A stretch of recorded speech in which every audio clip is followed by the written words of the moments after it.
Good morning সবাইকে। কেমন আছেন? আশা করি সবাই ভালো আছেন। সকালবেলায় ঘুম থেকে উঠে একটু বিলে যাচ্ছি।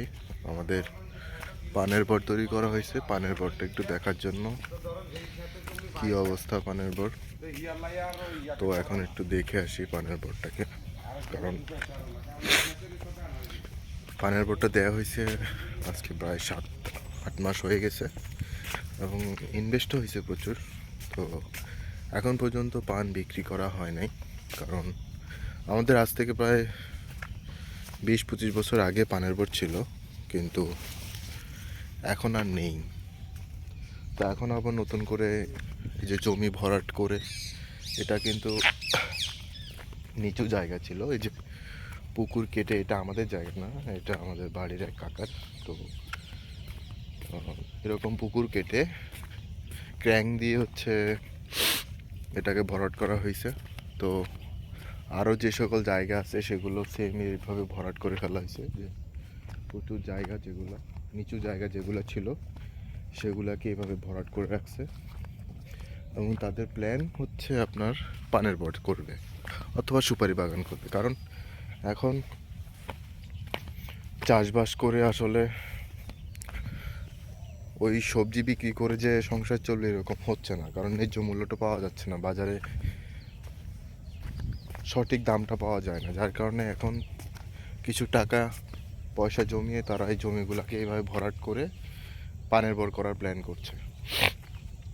তো ওই যে আমাদের পানের বরটা, আর এই যে এটা আমাদের আগে এইভাবে জমিটা ছিল আর কি, নিচু জায়গা। তো এগুলো আমাদের না, যাদের আছে তারা এইভাবে ভরাট করে নিয়ে নিচ্ছে। তো আমরা আমাদের যে জায়গাটা সেটা আমরা এই যে এখানে পানের বরটা দিলাম, এখন পানের বরে যাব, ভিতরে কি অবস্থা একটু দেখব। কয়েকদিন আগেও দেখলাম যে কাজের লোক নিয়ে বরের প্রতিটা খান ভরাট করে দিছে। এখন দেখা যাক ভিতরে গিয়ে কি অবস্থা পানের বরটা। বাবার রিটায়ারমেন্টের পরে এখন এটা নিয়ে আছে। এই যে পানের বর বর খানগুলো সব ভরাট করে দিছে আর কি, আছে মোটামুটি ভালো। তো নতুন বর, এখন ওইভাবে কোনো কিছু করা হয় নাই। এটা হচ্ছে আমার জ্যাঠাতো ভাইয়ের ওরটা। তো এখানে টোটাল 90টা ইয়ে আছে, বর আছে এখানে 90টার মতো, 100টাও হয় নাই টোটাল।